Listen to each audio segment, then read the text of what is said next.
Media playback is unsupported on your device. Media caption: Heinz Wolff's show challenged scientists to create weird and wonderful gadgets. Renowned scientist and TV presenter Heinz Wolff has died, aged 89. The German-born inventor and professor, famed for hosting BBC Two's long-running science show The Great Egg Race, died of heart failure on the 15th of December, his family said.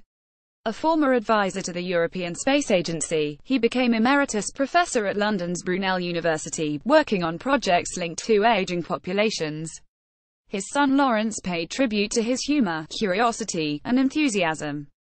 Speaking to BBC News, Lawrence Wolff said his father had touched so many people through his ingenuity in terms of his inventing, and his great belief in educating about science and technology.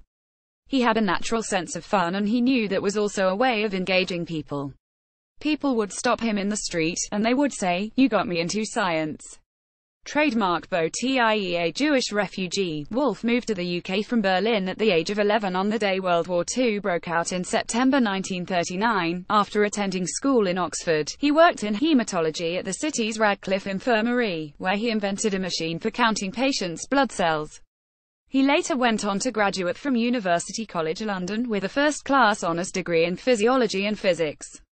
Media playback is unsupported on your device. Media caption: Lawrence Wolff says his father had a sense of humour, curiosity and enthusiasm. Wolff moved into television in 1966, first appearing on the BBC's Panorama programme with Richard Dimbleby, where he produced a pill that could measure pressure, temperature and acidity.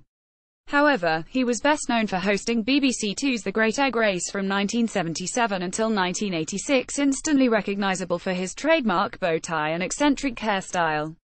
The show challenged contestants to invent useful objects with limited resources. Friends and colleagues also recalled his love of practical jokes, particularly one instance when he arrived at his 80th birthday party on a scooter propelled by fire extinguishers. Image caption: Wolff was an emeritus professor at Brunel University. Professor Julia Buckingham, Vice-Chancellor and President of Brunel University, said Heinz's remarkable intellect, ideas and enthusiasm combined to make him the sparkling scientist we will so fondly remember. He was a wonderful friend and supporter to staff and to students, and an inspiration to all of us.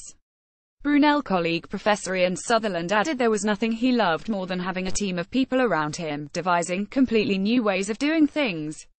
Social conscience. Alongside his television appearances, Wolff continued in his efforts to advance human progress through his scientific work. He was made an honorary member of the European Space Agency in 1975, and his work into how humans could survive hostile space environments led to Dr. Helen Sharman becoming the first British astronaut and the 15th woman in space in 1991. Image caption: Wolff balanced his mischievous curiosity with serious scientific research. Lawrence Wolff said this spacework, known as Project Jupiter, had been greatly valued by his father, who wished to inspire young people and use science to entertain as well as educate. He also described how Heinz Wolff's early interest in science had been stoked by his own father, who had him taking part in chemistry experiments at the age of 4. He added, "The person that people saw when they met him was the person we knew at home. His sense of humor, his curiosity, his enthusiasm. That was our father." Wolff was also a strong supporter of local charities throughout his life, including spending more than 25 years as a trustee, and then life president, of the Hillingdon Partnership Trust. He was married to his wife Joan until her death in 2014, and is survived by 2 sons and 4 grandchildren.